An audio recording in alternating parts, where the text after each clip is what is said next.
Story 10 of Fabulous Tales and Fables ASAP.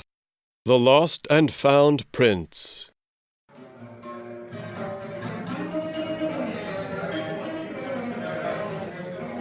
The Lost and Found Prince.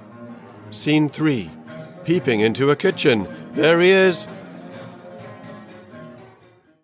On the approach to a large house, locals appeared, pretending to sweep their modest entryways, eyes focused on the stylish, striding outsider and his prestigious escort of 6.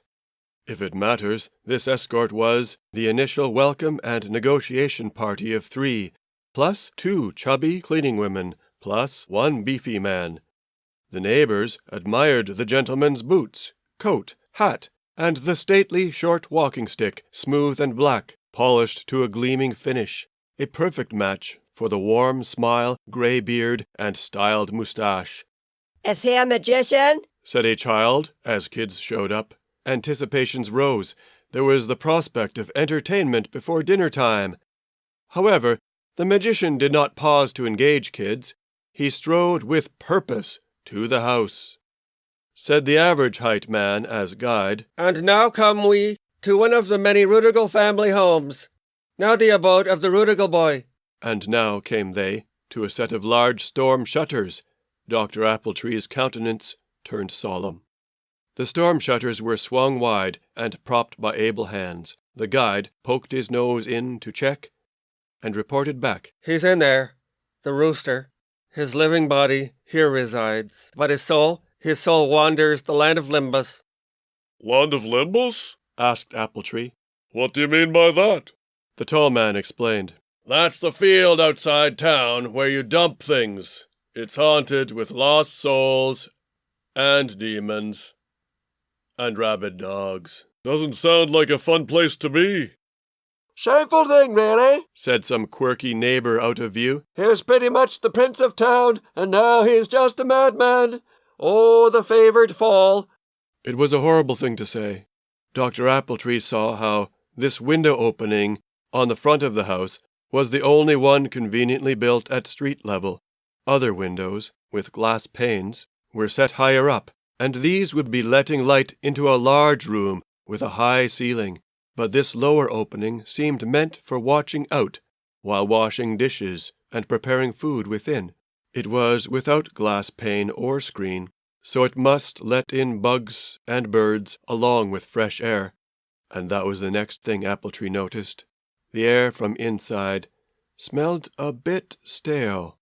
All the same, he elbowed his way to a spot alongside the chorus of watchers, sour-faced like a funeral entourage. Joining them, he peered inside. There, squatting by a long table, facing the other way, was a person barely clothed. So this was Beresivy, nephew to the headman of town, and until his breakdown, possibly favored by his uncle to be groomed into a leadership role. Sadly, to be honest, his bearing at this moment was that of a forest toad.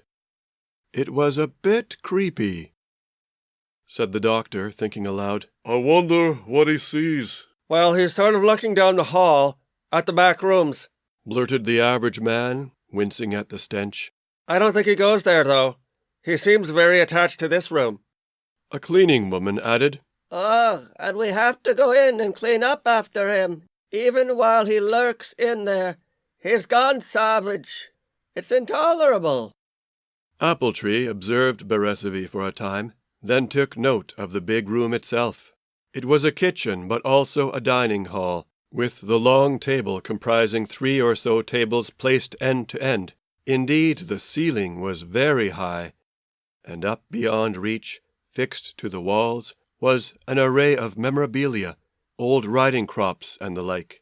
Down low, nearby, was a sloppy, scorched mess on the floor. "What's that all about?" whispered the doctor. He poked his head in to see better, then pulled out and stepped back from the window opening entirely. "What's that charred heap below the counter?" he asked aloud. "Oh, that," he was told. "Some useless punks did that. Tossed in some burning firewood. Up to no good. Neighbors had to put it out with buckets of water. Can't have their town burning down, can they? Appletree, in the street, glanced at the neighbors. All were watching, but not intruding. Even the kids kept their distance. I should give them something. Anything, he thought, and he tapped the side of the dwelling with the white carved ivory cap of his dark walking stick. Several times he tapped, with dramatic flair, in different spots. Not for any essential reason, but, if anything, he did it to let the kids imagine he was a magician. Great, the stage is set, said the average guide, taking this as a cue, and moving eagerly to the exterior door, he said, Let's open it right up, Doctor, so we can get to it. You can meet the rooster. A doorknob was rattled.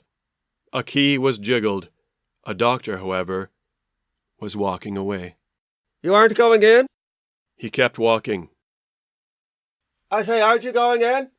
The doctor didn't look back.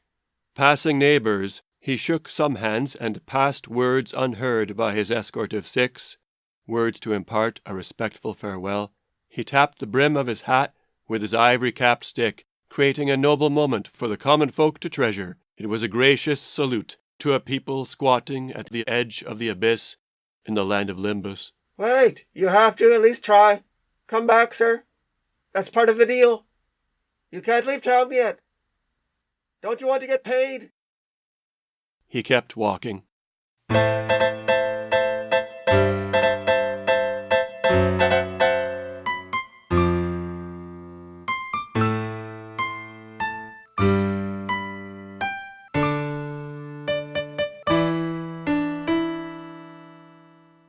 You can meet the rooster.